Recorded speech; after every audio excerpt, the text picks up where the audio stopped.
Kill the idea of trying to be happy. Happily ever afters don't exist in real life, but something even better is out there waiting for you. Firstly, let me explain the issue with trying to be happy forever. The simple truth is, it's not possible. You will always come back from the state of euphoria and pleasure that you feel when you're happy. This means it isn't good because it will lead you down a hedonistic path where all you do is chase pleasure, come back from it, feel the pain of not having it anymore, and go for it again. You may think, this is fine. I feel good right now. What's wrong with it? I want to feel good in the present. But the issue is, it leads you down a bad path of drug addiction, social media addictions, junk food addiction, any instantly pleasurable thing that you can think of that brings you instant pleasure and happiness. You may believe it or not, but what I've just mentioned exists in your life as well. Yeah, you, the viewer that's listening to this video right now. How do I know this? Well, you're watching this video, aren't you?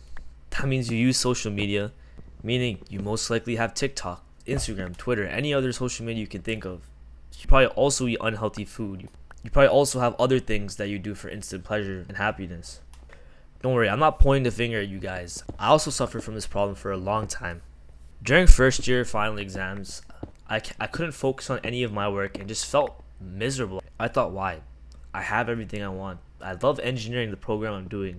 I have a loving family. I have food. I have a roof over my shoulders. I get to live the college experience. I have a good, happy future. And I couldn't shake this thought. I don't know what it was. But I pushed through my exams anyway. And when it came to summertime, this was 2025, I realized I was doing everything wrong.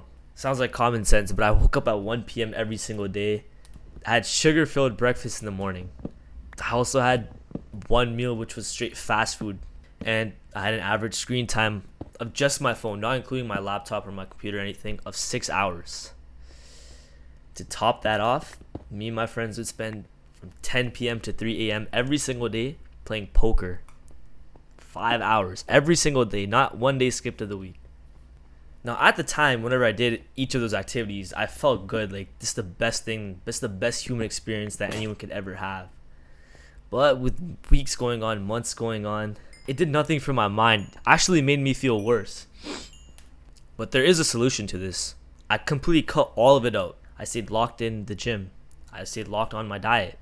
I started doing projects to further my career.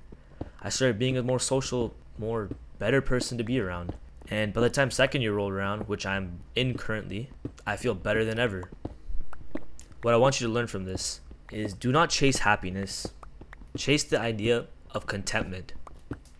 You want to live in a way where you're constantly doing things to improve your life for tomorrow. This means setting hard, desirable goals and achieving them. This will result in a great satisfaction and different type of happiness, a better one than the pleasurable one I mentioned before. And even if it's harder, chasing this lifestyle will result in a state of inner peace and satisfaction that will last you forever, one that you could not get otherwise.